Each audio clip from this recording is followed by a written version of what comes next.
ఓం శ్రీ గురుభ్యో నమః. యోగి శ్రీ రామానంద యతీంద్రాయ నమః. శ్రీ లాహిరి మహాశయుల జీవిత చరిత్ర 9వ అధ్యాయం యోగ సాధన రహస్యం గురించి మరికొంత భాగాన్ని ఇప్పుడు మనము తెలుసుకుందాం. శ్రీకృష్ణ భగవానుడు గీతలో చర్చిస్తూ తన పూర్వావతారాల్లో ఒక అవతారంలో అక్షయమైన ఈ మహాయోగ ప్రణాళికను సూర్యుడికి ఉపదేశించాడు. సూర్యుడు మనువు ఇక్ష్వాకుడికి ఉపదేశించారు. ఈ ప్రకారంగా రాజర్షులు పరంపరగా వచ్చిన ఈ సూత్రాల ద్వారా దీని పరిచయం పొందారు. అంటే స్థిర ప్రాణ రూపుడైన కృష్ణుడు ఈ అక్షయ యోగాన్ని సూర్యుడికి ఇచ్చాడు. ప్రాణమే సూర్యుడు. ఈ ప్రాణ ప్రవాహము ఇడా పింగళ నాడుల్లో సాగుతోంది, అంటే గతిశీలంగా ఉంది. ఆ పింగళ నాడినే సూర్యనాడి అని, ఇడానాడిని చంద్రనాడి అని అంటూ ఉంటారు. ఇందువల్లే పింగళనాడిలో ఉండే వాయురూప ప్రాణమే సూర్యుడు. ఆయన సూర్యుడికి ఉపదేశించాడు. అంటే అవ్యక్త అవస్థారూపంలో ఉన్న స్థిర ప్రాణమైన జీవన కృష్ణుడు చంచలగతి రూపంలో సూర్యనాడిలోకి ప్రవేశించి చంచలావస్థారూపంలో అభివ్యక్తుడయ్యాడు, అంటే వెల్లడయ్యాడు అని. అంటే స్థిర ప్రాణరూపుడైన జీవన కృష్ణుడి ద్వారా చంచల ప్రాణరూపము సూర్యనాడిలో వ్యక్త రూపావస్థ పొందడమే యోగం. ఆ యోగాన్ని సూర్యుడు మనువుకు నేర్పాడు. ఇక్కడ మనువంటే మనస్సు. ప్రాణము చంచలమైన మీదట మనస్సు అనే ఉపాధి అంటే పేరు పొందినప్పుడు ఆ మనస్సులో యోగం తాలూకు వ్యక్త భావం అంటే స్వరూపము స్థిరపడుతుంది. వాయువు స్థిరావస్థే యోగయుక్తమైన అవస్థ. ఆ స్థిరావస్థ నుంచి చంచలమయ్యి పింగళారూప సూర్యుడి మీద మనస్సు మీద యోగము అభివ్యక్తమైంది. అంటే స్థిర ప్రాణ రూపమైన ఆత్మ చంచలమయ్యి పింగళారూపమైన సూర్యుడిలో వ్యక్తమైంది. తిరిగి సూర్యుడి వల్ల మనస్సులో అంటే మనువులో, ఆ తర్వాత ఇక్ష్వాకుడిలో అంటే ముక్కులో ఉండే బహిర్వాయువు రూపంలో ఈ అక్షయ యోగము అభివ్యక్తమైంది. 4 వర్ణాల కోసము 4 ఆశ్రమాల్లో విభజించి ఉన్న సమాజ వ్యవస్థలో యోగచర్య, బ్రహ్మచర్యం నుంచి మొదలు సన్యాసం వరకు ప్రతి ఒక్క స్థాయిలోనూ అన్ని వర్ణాల వాళ్లకు తప్పనిసరి ఉండేది.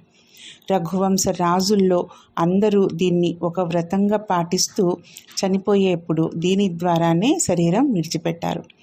పరంపర మన దేశంలో చివరికి మహాకవి కాళిదాసు కాలం వరకు కొనసాగుతూ ఉండేది. రఘువంశ మహాకావ్యంలో మొదటి సర్గలో యోగేనాంతే తనుత్యజాం అన్నదాన్ని బట్టి ఈ తథ్యానికి బలం చేకూరుతుంది. మెల్లమెల్లగా కాల ప్రభావం వల్ల ఈ చర్య లుప్తప్రాయం అయిపోయింది. శ్యామాచరణులు ఈ మహాయోగ సాధనను ప్రచారితము చేసి దానికి కొత్త విస్తృతి సంతరించారు. వారు దీన్ని పునరుద్ధరిస్తూ దీనిలోని కఠోర నియమాల్ని సులభం చేసి సంస్కరించి దీన్ని ఈ కాలపు దుర్బల మనోబలరహిత మానవ సమాజం కోసం సమర్థమైన శక్తికూట రూపంలోకి తీర్చిదిద్దారు. జీవితాంతం వరకు దీన్ని సామాన్య జనుల్లో వ్యాప్తి చేశారు.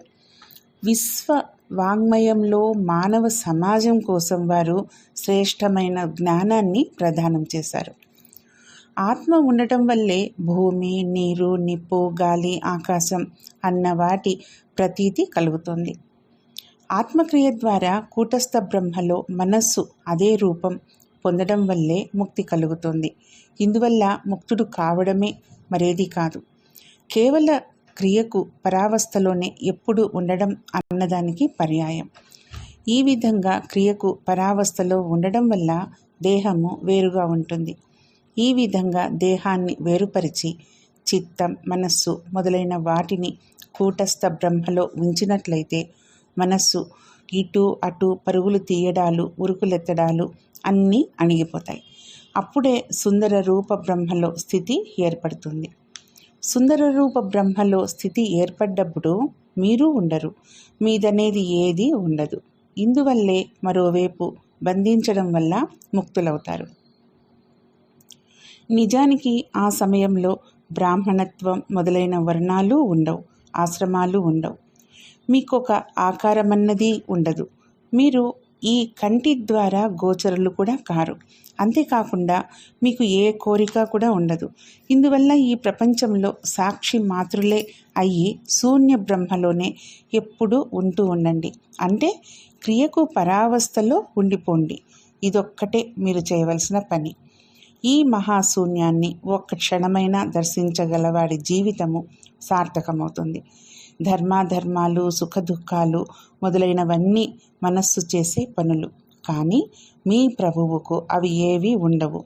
మీరు కర్తలు కారు, భోక్తలు కారు.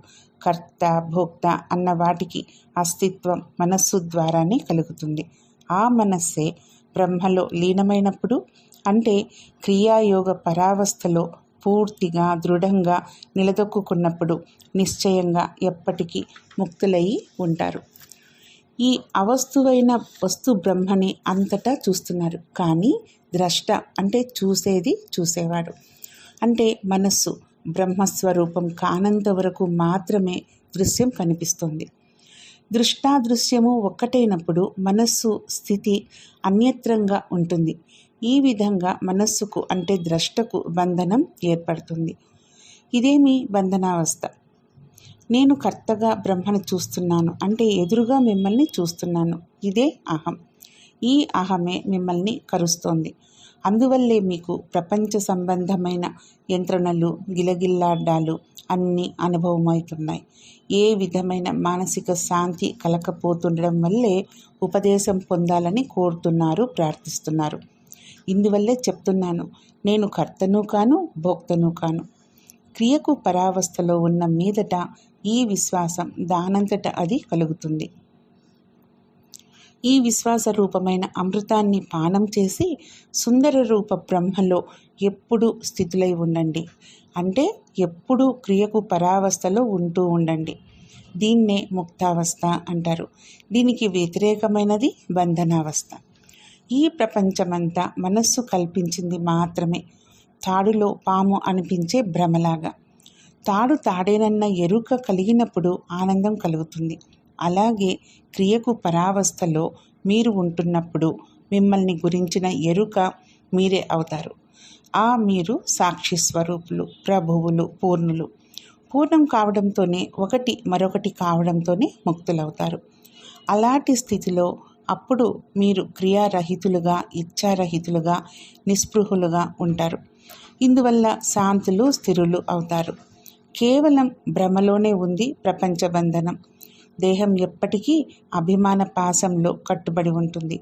ఇందువల్ల నేను అన్న ఎరుక కలుగుతోంది. వర్తమానమైన ఈ నేనును క్రియారూప ఖడ్గంతో ఖండించండి. అప్పుడు క్రియకు పరావస్థలో నేనుకు ఉనికి ఉండదు. అప్పుడే నేననేది దూరమవుతుంది. బ్రహ్మలో లీనమయ్యి సుఖులై ఉంటారు. ఆ సమయంలో ఏమీ చెయ్యరు. అప్పుడు కర్మ ఉండనే ఉండదు. అప్పుడు ఇక ఏ విధమైన కోరిక కూడా ఉండదు. ఇందువల్ల మీరు నిస్సంగ స్థితిలో ఉంటారు. నిజానికి ఇదే నిస్సంగ స్థితి. ఎందుకంటే కోరిక లేకపోవడంతో ఏ విధమైన ఇంద్రియ సంగతి లేదా ఆసక్తి కలగదు. అలాంటి స్థితిలో మీరు స్వయం ప్రకాశ నిరంజన రూపులవుతారు. శుద్ధ బుద్ధ స్వరూపమైన క్రియాపరావస్థలో మీరే ఉంటారు. మీరు ఇంత మహావ్యక్తులై ఉండి క్షుద్రచిత్తులు కాకండి. ఈ క్రియాపరావస్థలో ఉండిపోండి. అక్కడేది విషయము ఉండదు, వికారము ఉండదు, భయము ఉండదు. శీతల శాంతులు కావడానికి, విశ్రామ ప్రాప్తి పొందడానికి స్థానం అదే. అంతకు పూర్వం నేను అనే రూపమైన జ్ఞానం ఉండడం వల్ల ఈ జగత్తంతా భాసమానమవుతోంది. కానీ క్రియకు పరావస్థలో నేనుకు ఉనికి లేకపోవడంతో, ఈ విధమైన ఆత్మజ్ఞానం కలగడంతో జగత్తుకు ఉనికి ఉండదు. ఈ రకంగా క్రియాపరావస్థలో నేను బ్రహ్మను. అటువంటప్పుడు నేను నమస్కారం చేయవలసింది ఎవరికి? అప్పుడు నేను నా అంతట నాకే ఓంకార క్రియ ద్వారా నమస్కారం చేస్తున్నాను. ఎందుకంటే నాకు వినాశం లేదు.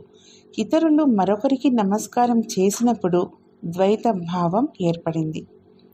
ఎవరికి నమస్కారం చేసినా అతను వినాశం పొందబోయేవాడే. ఎందుకంటే బ్రహ్మాది స్తంభ పర్యంతం జగత్తుకు సంబంధించిందంతా నశించిపోయేదే. ఇంచేత నేను నాకే నమస్కారం చేసుకుంటున్నాను. నాకు వేరుగా మరొకటి ఉన్నప్పుడు ద్వైత భావం పుడుతోంది. మహాదుఖానికి మూలం ఇదే. క్రియాయోగ పరావస్థ ఒక్కటి తప్ప దుఃఖం పోగొట్టగల మందు మరొకటి ఏదీ లేదు. రెండు ఉండటం వల్లే కల్పన పుడుతోంది. ఈ శరీరం, స్వర్గం, నరకం, బంధనం, మోక్షం, భయం, కోరిక, వాసన అన్నీ కల్పన మాత్రమైనవే. ఈ కల్పన అన్నింటినీ విడిచిపెట్టిన మీదట క్రియాయోగ పరావస్థలో ఏకాకార స్థితి కలిగినప్పుడు ఇచ్ఛా ఉండదు, అనిచ్ఛా ఉండదు, బంధనము ఉండదు, మోక్షము ఉండదు. అప్పుడు నేనుకు శాంతస్వరూప నిరాశ్రయంలో స్థితి ఏర్పడుతుంది. జీవించాలని మీరు కోరే కోరికే మీకు బంధనం. ఈ కోరికే లేకపోతే ఇక బంధనం ఎక్కడా? క్రియకు పరావస్థలో నిలిచి ఉండటాన్ని జ్ఞానం అంటారు. ఈ జ్ఞానం ఎలా కలుగుతుంది అంటే, ఇలా నిలిచి ఉన్నవాడి జ్ఞానమే మిత్రస్వరూపం. క్రియకు పరావస్థలో నిలిచి ఉన్న వాళ్లలో ఇహలోక పరలోక సంబంధమైన కోరిక ఉండదు. వాళ్ళు కామనారహితులవుతారు. కానీ నిత్యమేదో తెలిసిన వాళ్ళకి మోక్షం కావాలన్న కోరిక కలుగుతుంది. ఇది కూడా ద్వైతమే. కానీ క్రియకు పరావస్థలో ధీర వ్యక్తులై ఉన్నవారు ఏది చెయ్యరు, కానీ అన్నీ చేస్తూనే ఉంటారు. అందువల్లే యోగిరాజులు ఇలా రాశారు: క్రియ చేస్తూ కనీసం పంచదండం వరకు ప్రాణవాయువును ఆపి ఉంచిన మీదట, అంటే పంచదండం వరకు కేవల కుంభకావస్థ కలిగిన మీదట కలిగే స్థితి, అదే కర్మ అవుతుంది. అంటే ఆ రుద్ధావస్థలో, అంటే ప్రాణవాయువును ఆపి ఉంచిన అవస్థలో ఉండటమే ఇప్పుడు చేయవలసిన కర్మ. దాంట్లో ఉండకపోవటమే అకర్మ. అలాంటి ధైర్యశాలురు ఎప్పుడూ ఆత్మలోనే స్థిరులై ఉంటారు. వారికి సంతోషము ఉండదు, అసంతోషము ఉండదు, బంధనము ఉండదు, మోక్షము ఉండదు. వాళ్ళు చెడ్డ మాటలు విని కోపగించుకోరు, పొగడ్తలు విని ప్రసన్నులు కారు. కోరిక లేకుండా ఉండటం వల్ల ఆశ ఉండదు. ఆశారహితులయ్యి క్రియకు పరావస్థలో ఎప్పుడూ ఆత్మలో నెలకొని ఉంటూ తృప్తి పొందుతూ ఉంటారు. ఇలాంటి వ్యక్తినే మహాత్ముడు అంటారు. అలాంటి మహాత్ముణ్ణి మరెవ్వరూ పోలరు. ఇలాంటి మహాత్ముని గురించే జనకుడు ఇలా చెప్పాడు: అంటే దేవతలందరూ దీనభావంతో కోరే పదవి తమకు ప్రాప్తించినప్పటికీ యోగులు పొంగిపోరు అని. క్రియాయోగ పరావస్థలో ఉండేవారిని పాపపుణ్యాలు అంటవు. వారే విఘ్నులు. ప్రకృతి ఇచ్ఛను అనిచ్ఛను విడిచిపెట్టడంలో వారే సమర్థులు. ఈ విశ్వాన్ని నీటి బుడగ మాదిరిగా తెలుసుకొని, సుఖ దుఃఖాలు రెండింటి సమానత్వాన్ని తెలుసుకొని, ఆశ నిరాశలకు, జీవన మరణాలకు గల సమానత్వాన్ని తెలుసుకొని క్రియ చేయండి. క్రియకు పరావస్థలో లయం పొందండి. అప్పుడు మీలో తీసుకోవడము ఉండదు, విడవడము ఉండదు. అంటే ఆగమనము ఉండదు, నిర్గమనము ఉండదు, శ్వాస ఉండదు, ప్రశ్వాస ఉండదు. కాలం అన్నదే వయస్సు. నడుస్తున్న కాలాన్ని చూడండి. అలా చూస్తుండగా నడుస్తున్న కాలస్వరూప శ్వాస నిలిచిపోతుంది. అప్పుడు సర్వం బ్రహ్మమయం జగత్, అంటే జగత్తంతటా ఉన్నది బ్రహ్మమే అవుతుంది. క్రియకు పరావస్థలో మీకు సమత్వం సిద్ధిస్తుంది. కోరడమే సంసారం, ఇంతకంటే మరేది కాదు. వాసనల్ని, కోరికల్ని అన్నింటినీ విడిచిపెట్టేసినప్పుడే నిలకడ ఏర్పడుతుంది. అప్పుడు ప్రపంచానికి ఉనికి ఉండదు. ఇది ప్రాణకర్మతో సంబంధం ఉన్నది. అందువల్ల కోరికే సంసారం, కోరిక బంధనం.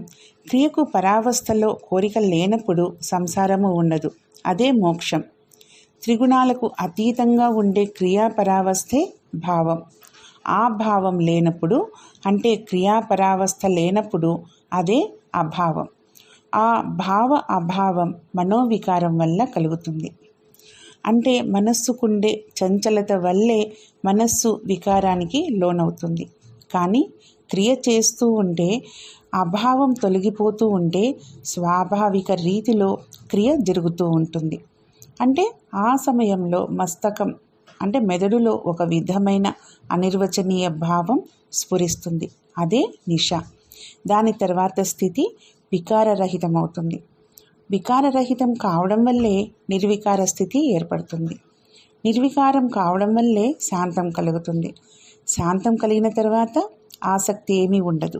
ఏ విధమైన క్లేశము ఉండదు. ఇందువల్ల ఇది విశ్రామ స్థితి. చింత చేయడం వల్లే దుఃఖం కలుగుతుంది. కానీ క్రియకు పరావస్థలో ఉండే చింతాశూన్యతే సుఖానికి, శాంతానికి మూలాధారం. మంచి, చెడు, హర్షం, విషాదం, ఆశ్రమం, అనాశ్రమం వంటి వాటి చింత విడిచిపెట్టి శాంత స్థితిలో ఉండండి. అంటే క్రియకు పరావస్థలో ఉండండి. అప్పుడే ప్రస్తుత విశ్రామం ప్రాప్తిస్తుంది. కానీ ఒక్కటి గుర్తుంచుకోండి, అచింత్య రూపాన్ని గురించి మీరు చింత చేసినట్లయితే ఆ చింతను కూడా కొలిచినట్లే అవుతుంది. అందుచేత నాకు క్రియాపరావస్థ ప్రాప్తించాలి అన్న చింత కూడా విడిచిపెట్టేసి శాంత స్థిరులు కండి. చింతాశూన్యులైపోండి. విడవడము, తీసుకోవడము అన్న రెండింటిని కూడా విడిచేయండి. అప్పుడు ఇచ్ఛాతీతం కావడం అనే అర్థం కూడా ఉండదు. అలాగే అనర్థం అంటే అర్థం కాకపోవడం అన్నది కూడా ఉండదు. మీరు సాకారులుగాను ఉండరు, నిరాకరులుగాను ఉండరు. కానీ ఉండటం మాత్రం ఉంటారు. తాగుబోతూ మత్తు దిగిపోయిన తర్వాత నేనేమీ చేయలేదని ఎలా అంటాడో అలాంటి స్థితి క్రియకు పరావస్థలో కలుగుతుంది. అప్పుడు సిద్ధి పొందాలన్న కోరిక కూడా ఉండదు. సిద్ధి ప్రాప్తించిన ఆనందము ఉండదు. క్రియ చేస్తూ ఉండటం వల్ల ఈ విధంగా త్యజించటము దానంతటా అది జరుగుతుంది. ఇచ్ఛ, అనిచ్ఛ అనేవి రెండూ లేకపోవడం వల్ల విషయ సంసారం, శాస్త్రం, విజ్ఞానం ఏవి ఉండవు. బంధము, ముక్తి కూడా ఉండవు. ఎందుకంటే ముక్తుడు కావాలన్న కోరిక కూడా ఉండదు కాబట్టి. ఏదైనా ఒక వస్తువును పొందాలన్న కోరిక పుట్టినప్పుడు దాన్ని ఎలా పొందాలా అన్న ఆలోచన పుడుతుంది. ఆ కోరిక కానీ ఆలోచన కానీ నెరవేరిన మీదట ద్వేషం పుడుతుంది. ఇదంతా మనస్సుకుండే ధర్మం. కానీ క్రియకు పరావస్థలో మనస్సు ఆత్మలో కలిసిపోయినప్పుడు, అంటే ఏకాకారమైనప్పుడు ద్వేషం, కోరిక, ఆలోచన, మనస్సు అన్నవి ఏవి ఉండవు. నిర్వికల్ప స్థితి ఏర్పడుతుంది. అప్పుడు సుందర రూపుడైన బ్రహ్మలో చరిస్తూ ఉండటం వల్ల బ్రహ్మచారి అన్న పేరు ఏర్పడుతుంది. మిగిలిన భాగము రేపు చెప్పుకుందాం. ఓం శ్రీ గురుభ్యో నమః.